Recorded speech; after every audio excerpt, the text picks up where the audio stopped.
One. Okay, the last show of the day. We're here in Community Matters because it does. And we have a very special show, a super show, if you will, with attorney Ted Tsukiyama, an infantryman, an MIS person, you're going to learn about that, a lawyer and an arbitrator, and an important man in my life anyway, I told you. And Stacey Hayashi, who is a manga maker. She's a manga author and a filmmaker. And we have Claudine Deschaseaux, Fischer, I get that right? And she's French. And she's here to, among other things, celebrate with the recent dinner of the 442nd and the 100th Battalion. Okay, so can you guys introduce yourselves in more detail? Ted, you were involved, at least for a time, in the 442nd and the 100th Battalion. Can you tell us about your wartime experience? Yeah, well, I was in one uniform or the other from the day Pearl Harbor was attacked throughout the war. Maybe 5 or 6 different uniforms. But it started out, we got called out on the day of the attack, the University ROTC. So we all showed up, and that immediately was converted to the Hawaii Territorial Guard. And that went on for a couple of months, and then they converted, these were all Niseis. And at that time, the Army did not allow Niseis to perform combat duty. So we had to, all we could do if we wanted to volunteer was to do labor work, not combat. So we were assigned to the U.S. engineers out at Schofield, and we became part of the engineer regiment. And we were, U.S. Army engineers for all purposes except that, we were still Nisei, and at that time, we could not be considered for combat duty. Mm-hmm. So you were in college at the time, in the ROTC? On December 7th, 1941. Cut short. I was a junior, yeah. Cut short, UH? Yes, UH. Cut short your college degree, eh? Put it on hold. Put it on hold. I didn't get it until several years later. Okay. Yeah. So where did you serve, Ted? Well, I was part of the 442, so I trained with them. But then when it came time to go overseas, they sent the 442 to fight in Europe, but the Army War Department needed Niseis who had some language ability or competence to go to military intelligence school to learn military Japanese culture and language so that we could fight against the Japanese. And that's what happened. MIS? Military Intelligence Service, Yeah. yes. So, okay, you were in the intelligence department of the Army, and Yes. that was you were a valuable player for them. Where did you serve as an MIS? Well, after, training in the mainland, and that included special training with the Air Force, because we ended up serving as what shall I say, eavesdroppers. We Wiretappers. You listen to the radio. Yeah, live voice as not code or anything, but just the actual intercepting the Japanese the fighter craft with the tower, and their radio communication was we were set up so that we could eavesdrop and copy down everything they were saying and translate it into English. Yeah. For example, they intercepted the message and they knew where Admiral Yamamoto was going, and so that's how we were able to shoot down his plane. And that was a really big turning point, for us. It was a very big victory. I mean, it sounds kind of mean, but it's war. It's war. Yeah. Yeah. Mm-hmm. Wow. And so the Japan, they were so demoralized that they didn't even tell anyone that he had died, like until a month later. So that's what the MIS guys did. You know, they Yeah. were very not heroes, and they weren't Yeah. allowed to talk about what they did for 30 years after the war. I hope They're you're not going classified. to divulge any classified information today. No, it's unclassified. He can talk now. It's safe, it's safe. Sky's the limit. So you got to Burma. Ended up in Burma, yes. What'd you do in Burma, if you can talk about it? Yeah, well, the Air Force had this, what we call voice intercept section. And so we were way out in the jungles, and what we were equipped with radio listening equipment, you know, earphones, one Japanese frequency on one ear and Oh, really? another, and there were 4 of us, so that means 8 frequencies, and we go 4 hours on and 8 hours off, around the clock. We're listening to the Japanese. Wow, that's so interesting. Yeah, Find out what was going on. Do you Right. think they knew you were listening? I don't think so. Otherwise, they wouldn't have broadcast in clear language. Yeah, right. Mhm. So you had the advantage on that because they didn't realize what you were doing. Yeah, that's right, yeah. We eavesdropped. Yeah. Did you speak Japanese fluently before all of this? Not No, like at home or anything? Fluently, but yeah, at home, both my parents could speak English, so we weren't that dependent on conversing in Japanese. So why did you do this? Was voluntary, right? Or You- was you this mean- something where somebody twisted your arm to go to the MIS and? Oh yeah, the army military intelligence apparently had priority, so they could go and they raided the 442nd, and so about 150 guys got shanghaied from Camp Shelby, and that's when we parted company with the 442, and we were sent to military intelligence school up at Camp Savage in Minnesota. What an interesting time in the war Yeah. for you. And then, once we graduated this 6 months training, they assigned us to little groups. And wherever the U.S. Army was fighting the Japanese, they had a team of 10 Nisei. Or several teams, About- like in Okinawa, Tarawa, Yeah. Saipan, Guam, all these places. And they're everywhere. They're on board the Mighty Mo when And Japan always close surrendered. to the front lines. Yeah, in some instances, yeah, but not.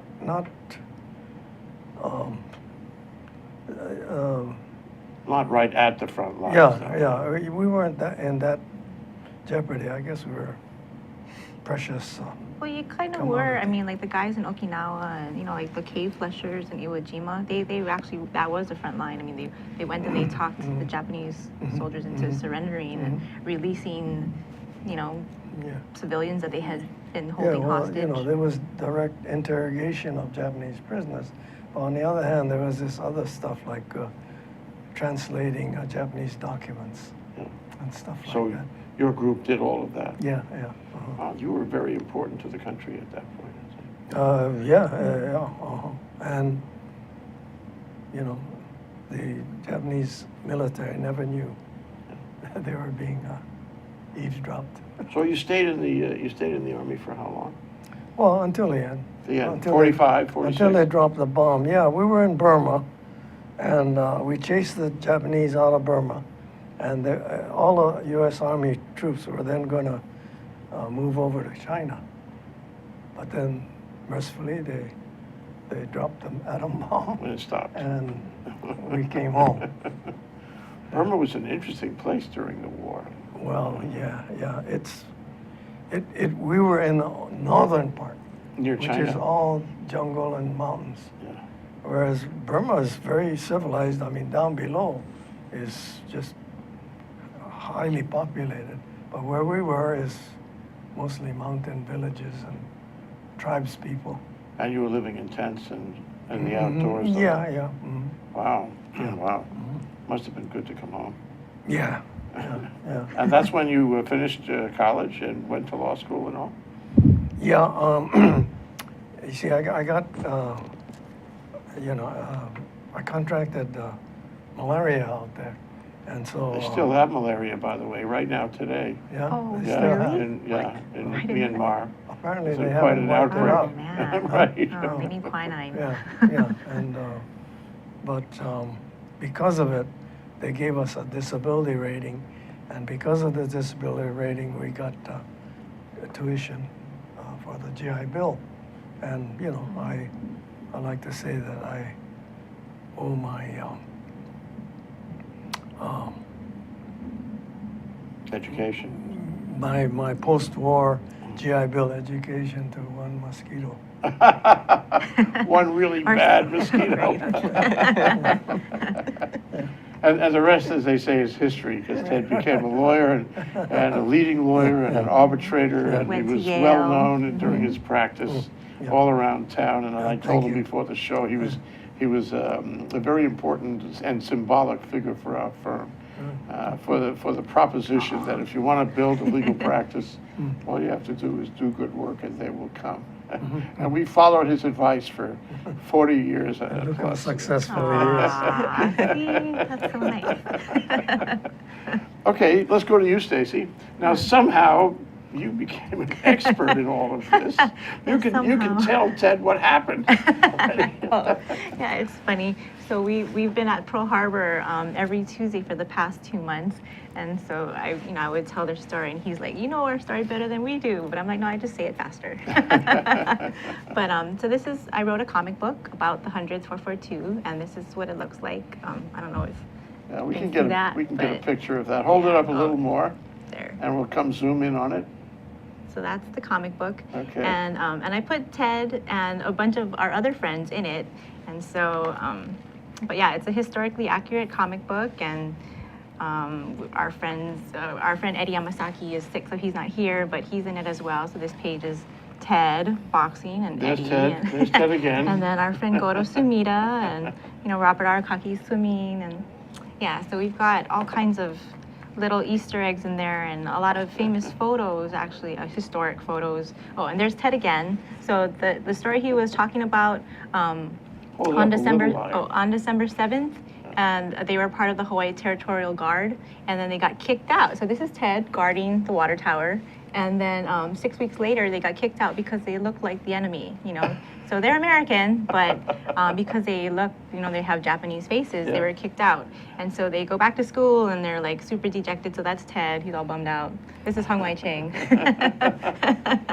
So that's their story. And so Hung Wai is basically telling them, if they're not going to trust you with a gun, maybe they'll trust you with a pick and shovel. And so that's what they did. They became the Varsity Victory Volunteers, and they petitioned the military governor, and for almost a year they did menial labor, and they dug ditches and they built structures, as Ted was saying. And this is a group of guys that went on, it's crazy, like Shadow Hirai and Ted, of course, and Supreme Court Justice Yoshimi Hayashi. It's a tremendous group of guys. These Terry were Tanaka. historical days. Yeah. That doesn't mean they were fair. Right, of They course weren't not. fair. Yeah. No, not at all. But anyway, that's the story. And so this is the famous photo of them at Iolani Palace. So there were 20,000 people there that day to wish them well. And in the front, You were there, Ted? he was in the front. Okay. The Varsity Victory Volunteers, All right, they got, okay. choice spots in the front for their contribution, because it's like them and the 100th Battalion, they were in training at Camp McCoy in Wisconsin, and it was really they broke a lot of training records, and the VVV showed that they were loyal. So that's why the War Department changed their minds, and they're like, well, these guys are pretty good, maybe we should get more of them and, and let them fight. So that's why they formed the 442nd, and they asked for 1,500 volunteers, and there was such they really wanted to prove their loyalty, so almost 10,000 guys volunteered, and they would cry. From 1,500 to 10,000. Yeah, and they cried if they didn't get in. Ted has this really touching story about this guy he knew that didn't get, they're looking for their names on this list, and he didn't find his name, and he literally ran after the truck, like wanting to be let in. So crying, very sad. Yeah. How did you get to know so much about this? Well, I used to be a software, as you know, right? That's how we know each other. I used to be a software engineer, and that's back in the days of Act 221. It was a high-tech tax credit. I remember when I met you. Really? I'm gonna tell Stacey where I met her. Okay. It was at UH. It was at a tech gathering in the School of Architecture in the auditorium, and I remember standing there with you and being so amazed by your energy. Really? Yeah. Oh. Yeah, you forgot already. Was that the Kipapa lecture Yes, series? yes, Oh, okay. yes. I do remember, yeah. Yes, Oh my yeah. God. Wow, you have a good memory. Huh. Anyway, go on. Oh, well, anyway, so I was a software engineer, and there was this, these tax credits. And I thought, hey, so there's, all these, all these industries, and then film. And I thought, wow, that's a great idea. We really should tell our own stories. Hawaii has such a rich history of things, and I thought, it really needs to be a story, like a movie is 442 stuff, and that's really where it began. I didn't even know what I didn't know. So naive back then, didn't know how difficult it was to, create a film, but, just kind of started going and kind of found my way, and then but as you know, films are very expensive things and difficult. And so I got to know the veterans, and they really became close friends, like family, and drinking buddies, and they would tell me all sorts of stories. And I was sitting, it was like, 2009. So I'd been working on it for 8 years at that point. And then, I was just sitting with my writing partner, and I thought, and the economy was in the toilet. I'm thinking, how the heck are we going to make this film? It would be so awful. And meanwhile, the veterans are dying, and I'm like, we need to do something. What can we do? And Hold I that thought. Oh, I'm going to take a break. Okay. I want it to be a cliffhanger question. Oh. So Stacey's leaving us with the question, what can we do to memorialize and preserve this great generation? Without millions of dollars. Without millions of dollars. And when we come back, you're going to find the answer. Okay. So at my left, Ted Tsukiyama, an MIS, that stands for Military Intelligence Service or School. Service. An attorney, well-known attorney and arbitrator for many, many years in Hawaii. And Stacey Hayashi, a manga maker. You never used the word yet. Manga? Manga. Manga? Well, yeah. Well, we call it the comic book. Comic book, okay. She makes those and films, and including Deschaseaux, Fischer. We're going to talk to her, and you will be very interested to find out her relationship with these two other guys here on Community Matters. We're calling it the 442nd Manga. We'll be right back.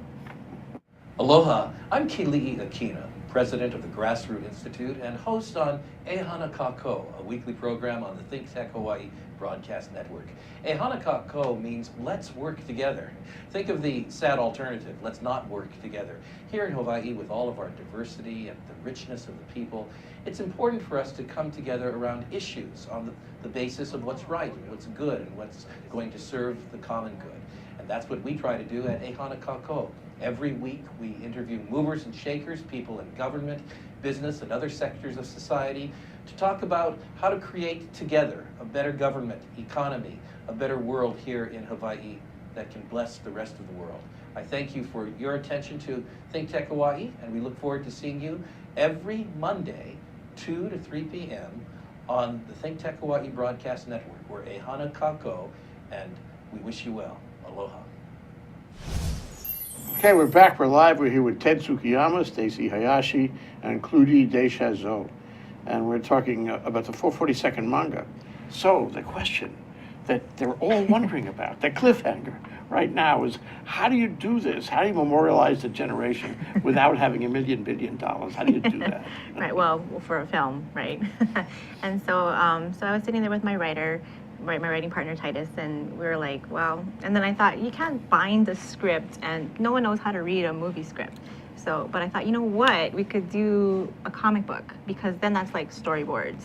And so that's kind of how it started. And then, so Jake Shimabukuro, he's a friend of mine, and he's supposed to write the soundtrack for the film. But it's all these years, it's difficult to write a soundtrack if there's no film, right? So I called him up and I was like, hey, what if we did a comic book? And he was like, yeah, let's do it. I love it. I'll play, we'll fundraise, we'll get it done. And so that's kind of how it started. And there he is. And then we had an event at Iolani Palace in 2010. So the Friends of Iolani Palace had we call it the 125th anniversary of Kanyaku Imin, which is the Japanese immigration. And we had a talk story session with the veterans, and we had a bon dance and a concert with Jake. And gosh, it was such a long day, but that's how it started. Oh, and then there it is. We took that photo, that famous photo at Iolani Palace, and that's Bert Nishimura in the front. And I'm so glad that we did that, because Bert Nishimura passed away a few months after we did that. You know, so it was just it made it so much more meaningful. Yeah. Yeah. Why do you do this? Why do I do this? Well, because it's important. You know, I mean, it's an important story. It's part of Hawaii's history, America's history, and as a world history we were talking about yesterday. Yeah. You know. Yeah. Okay. So now that was a recent dinner. I want to set the stage. Oh. Okay, that we need to talk about so I can properly introduce Kudi. So what was the dinner about? Did you organize it? It was a lunch. A lunch, okay. they're too old some to people do eat dinner. early. Well, it used to be dinner, and now it's lunch because they're older and they don't drive. The Okay. veterans. All right, okay. So what was it about? Oh, You. you're talking to me? Yeah. It was the banquet for the 72nd anniversary of the formation of the 442nd. Okay, and Kudi, why were you there? Why was I there? I was there with a few people from Bruyères in France, a small town which is, there's a really iconic photograph. This here, the soldiers are looking down on Bruyères, and this is an area where, you know, I used to go and walk as a little girl. And we came here because the 442nd liberated our town in October of 1944. Okay, let me get some perspective on this. So D-Day was in June 1944. Normandy is not that far from Bruyères. Yeah. It's 200 kilometers, maybe. Oh, it's more than that. More than that.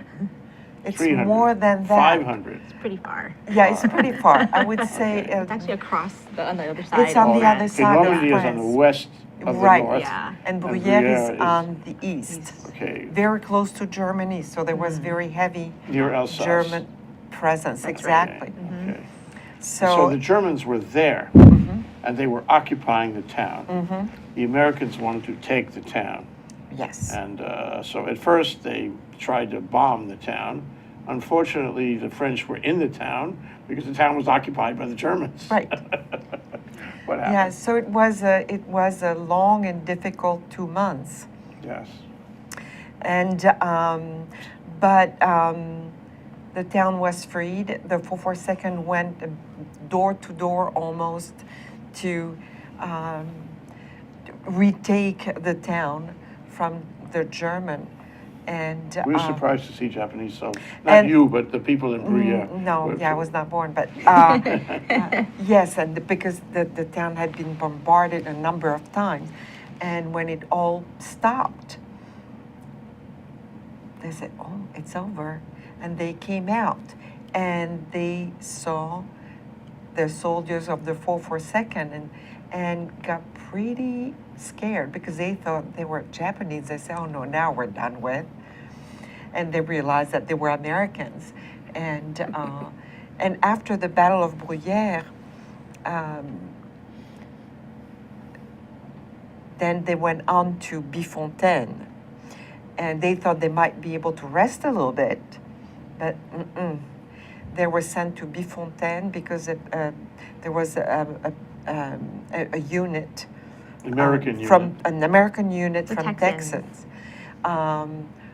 They were totally surrounded by the Germans, and nobody had been able so far to do anything about Referred it. to as The Lost The Battalion. Lost Battalion. And the 442 saved And them. then they went in and got them out of there. Yeah. And after the war, veterans came back to the town to visit, and especially a veteran named Wilbert Sandy Hoke came back with his family, and This is in the late 40s? that would be in the late 50s, Okay. and nobody in town was speaking English, so they called my dad, who was speaking English. You have a and- picture of your dad? Yes, in the book that I had, yes, and there's a Oh. famous picture. Yeah. He So was my dad, was a mayor, wasn't he? he was a deputy mayor. A deputy Yes, and my dad, Gérard Deschaseaux, met Wilbert Sandy Hoke and became friends, and more veterans have come, and the idea was born to have the Bruyère and Honolulu become sister cities. What happened? And in 1961, there was the big official, I'm looking for the word, but celebrating the relationship between the two towns. That's more than 50 years ago. Yes, and at the time there were some people who had fought in Bruyère during the war, like Wilbert Hoke was still in the military and based in Germany, so they were able to come, and we had the luau without banana leaves, without but I can just see it. we faked it, and we had a luau, and there was a big festival, and every year mid-October we celebrate the liberation of Bruyère by the 442nd and the birth of the relationship between Honolulu and Bruyère. And last October, that's how I met, trying to tie, that's how I met Stacey. She came to Bruyère, and that's how we met. And so and we brought the comic book. Yeah. And so there was a book signing at Bruyère City Hall with the veterans. Yeah. And so we had 3 veterans with us. And so Anaïs Cassin, she works for the tourism office in Bruyère, and she was setting up the book signing. And I said, we really should get the veterans, because that's why we're there, And so we did that. And so it was Eddie Yamasaki. So this is Eddie. This is Eddie. Yeah, Chibi Eddie, and unfortunately he has a cold, so he can't be here right now. Sorry. And then this is Goro, our friend Goro Sumida. And so these are the chibis. Chibi means That's with his small. rifle, yeah. Yeah. Oh, They're sorry, kinda his bust up. ukulele and his rifle. That's right, with the Batman Yeah. tape. I'd like to add that most people in Bruyère do not speak English, but it was such a success. I mean, the lines, everybody wanted to get the book because everybody knows what the 442nd does, and everybody That's wanted fun. to meet the veterans and get their book signed and keep it as a precious memory. Yeah. So it was. And you were telling me also about how the 442nd was thanking the citizens of Bruyère. It's so amazing to me each time. We have so much. I mean, we're so thankful to the 442nd, and when they come, they always thank us. And I feel like, but we didn't do anything. No, you did it. Where would we be without you? And it's such. It goes to my heart. I mean, the modest way of That's a great approach- connection, isn't it? it's really just a I historic cannot connection. even, English is not my mother language, number one. You're doing very well. But I'm also, I mean, it's so touching that it's really hard to really Yes. express it. Yes. And in Bruyère, there is a street called the 442nd kidding. Street. Yeah. It's Or not just Freaking Highway. 442nd Street. It's No, it's Yeah, for them. yeah, It's yeah. for them. And there's also Honolulu Street. Yeah, there's an Honolulu Street. Oh, that's And great. there are all kinds of Yeah, monuments. and then my sister lives on a street that at the end of a street called Rue de la Libération, the Liberation. Okay. Liberation Street. Yes. So there are, and in the woods there is a monument erected in the wood where they fought, and also in Bifontaine there's a monument. Are there Where the other last battalion. sister city relationships like this, between cities in France and cities in the U.S.? Or is this unique? There are some, but this is really unique. I could give examples like Colmar is The Statue of Liberty. the Statue of Liberty. It's sister city with Princeton, so I'm not sure why, but We know in this case why. but this, yeah, exactly. Probably simply because Princeton is in the U.S. and Bartholdi, who was the sculptor who did the Statue of Liberty, Yeah. is from Colmar. But in our case, we know exactly why. Yeah. Oh, And it's it living, continues. I mean, our breathing. children, we involve our children. My son came also. Wilbert Hoag's son is very involved with the sons and daughters. That's what I want to ask you right after this break, Claudine. I want to look into the future.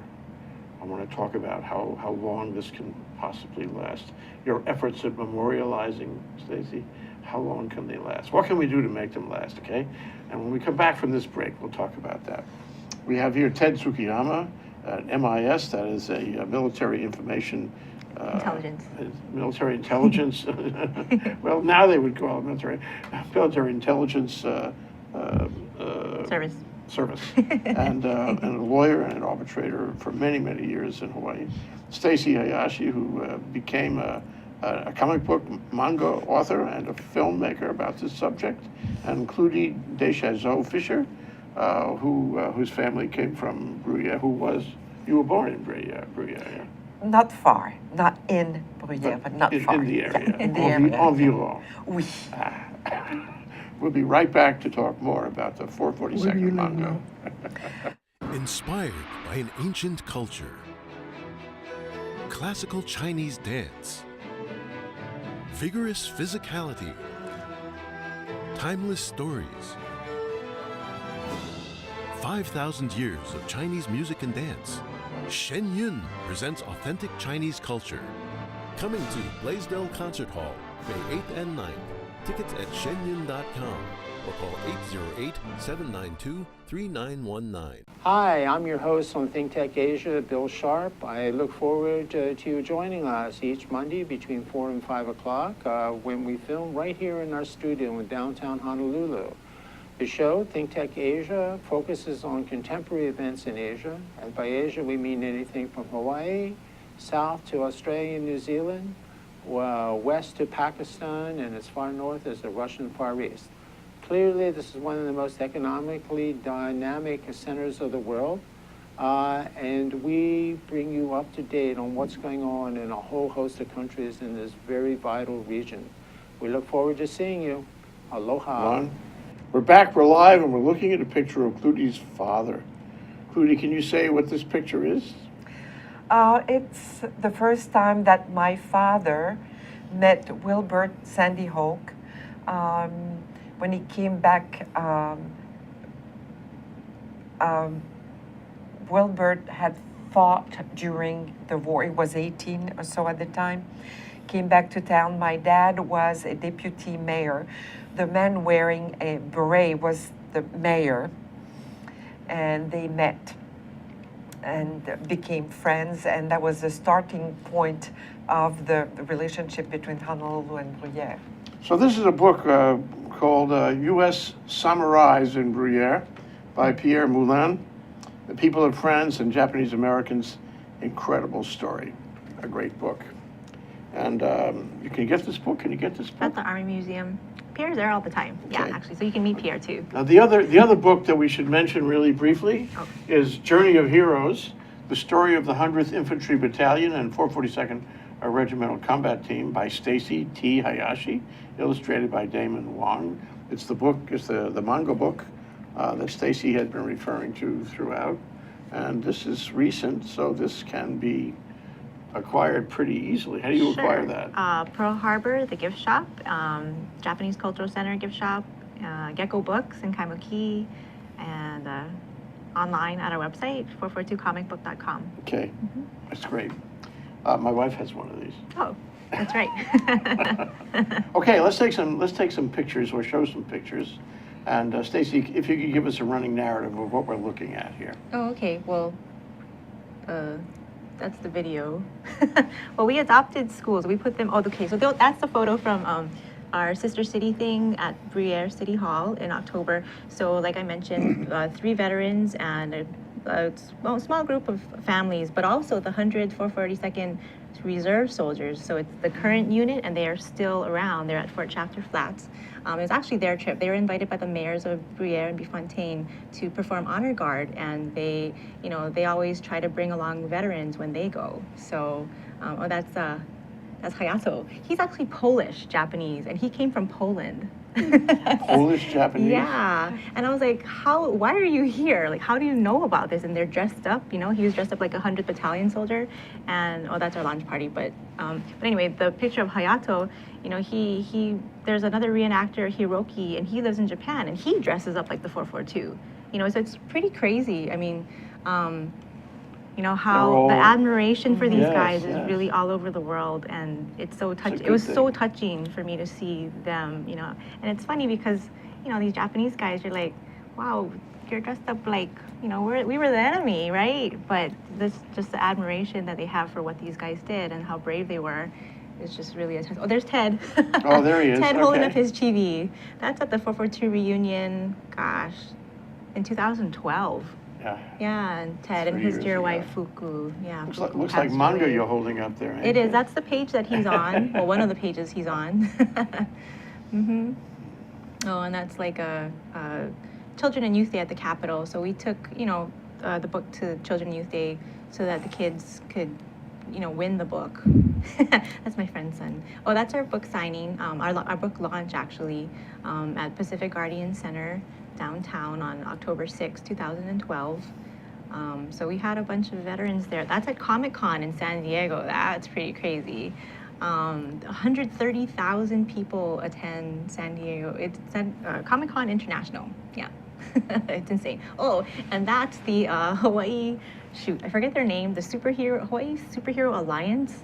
But that's at Iolani Palace. We had the Royal Egg Hunt, and we had the cosplayers come down. In the middle, that's Dragonfly, our friend Sam Campos's creation, and the bunch of the guys who come out and dress up, and they bring a lot of smiles to kids' faces and adults. Let's.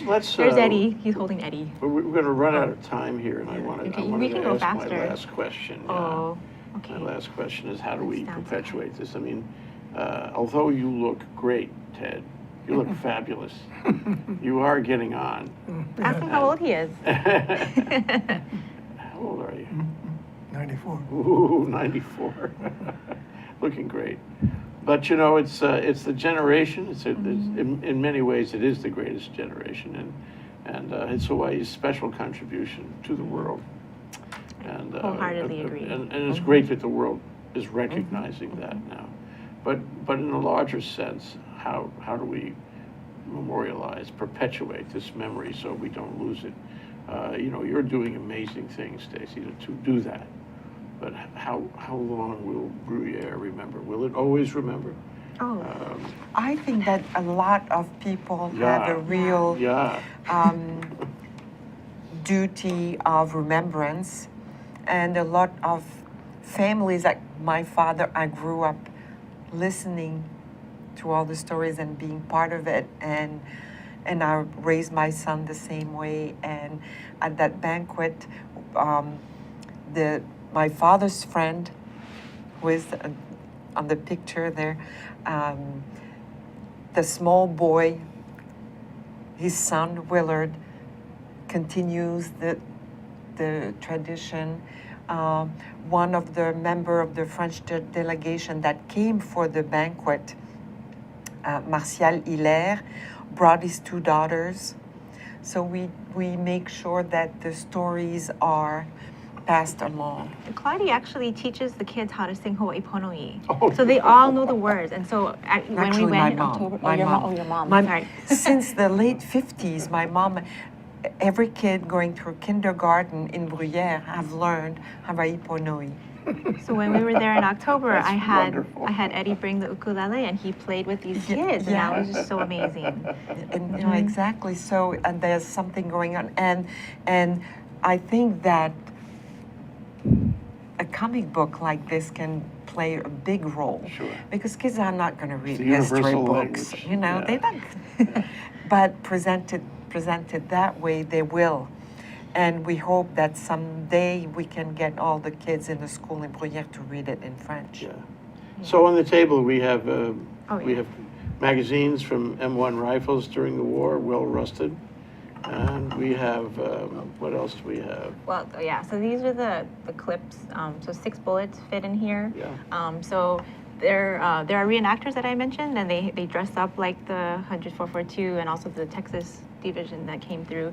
And they have jeeps. You know, they have the World War II things, and that's how they transported all of us in the parade. And they sleep in the original foxholes. It's amazing. And so our friend, my friend Michael Remy, he goes with his metal detector and he finds things with his friends, Christophe, Chipote, and we wanted to go with them, but we didn't have time to do it. So what they did was they went to the area by the lot where the last battalion was rescued, and they found these things and they gave them to me since I was bummed that I couldn't be there. So this is, I don't know if you can see it, but it's like a lemon, it's a juice packet, you know, and these are the things that Rations. were recovered. It's Rations, yeah. Rations. And so they were recovered from the area where the lost battalion was, and they're American, so, you know, obviously it was from them. It's not German. This, I forget what he said it was, but yeah. And then this is from a tank, he said. This is a tank skate. So, isn't that crazy? So there's stuff like this that it's still there, and they go and they find them, these artifacts, and they recover them. And beautiful things too, very poignant. One of the things he found was a bullet stuck in a piece of wood, and it was just, wow, you know, that saved someone's life, probably. So Ted, you know, you were there, these things, did they take you back? Well, Ted wasn't in France. No, but not there in this particular, in Bruyère, but in the war. Oh, Did training? they take you back? These are artifacts of 1944. Yeah, Ted shot this, the M1s. Yeah, I mean, Yep. yeah, they don't work anymore, but there they Well, are. these are and spent. Jog your memory. I mean, you dealt with these things the same way. Did they take you back? Did they make you think of life in the jungle? No, we never got to the, you know, carrying carrying weapons, and you know, our weapon was the The MIS weapons, it's different. yeah. I want to ask you one more question before we close, though, Ted. How would you like Hawaii to remember these events? How would you like Hawaii to remember the 442nd, 100th Battalion, all of what we've been talking about today? How would you like the world to remember this? You know, that would be your thought about your expectation, Well, your desire. From what I can see, the people in like Bruyère and Béfontaine, they remember and they care much more than anyone here. I mean, you know, you might say they were the benefactors of the heroic service of the Nisei soldiers in recapturing Bruyère and Béfontaine and chasing the Germans, you know, or rather, you might say saving the French people from the German not captivity, but their domination. Yes. For what, 3-4 years of the war until the Americans came. So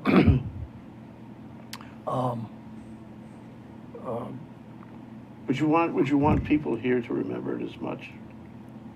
oh yeah, I think so. I think they should know, you know, what the 442, 100 and 442. And maybe that's why, did. that's why Claudine's visit and Claudine's testimony on this is so important because it helps us to remember what we should remember. They Your remember memory better helps than we our do. memory. Yeah. And I want to add that the group of small towns where all this happened in 44 has a plan, is working on a plan to build a legacy center museum. We'll revisit that. Okay, we'll do another show. Stacy will call us. Oh. You'll all come down. Put her on We Skype. can commemorate. That's Ted Tsukiyama, a military intelligence service infantryman, is that fair to say? A lawyer and an arbitrator for many years in Hawaii, and I'm sure that your experience in the jungle in Burma had a lot to do with building the character that you exhibited through your professional career. Stacey Hayashi, a Manga author and filmmaker who covers the subject even now, even today, with great zeal and energy, and including Deschaseaux Fischer, who carries the memory as well as anybody from France could ever carry it. Thank you so much, all of you. Thank you. Thank you. Thank you for having us. Aloha.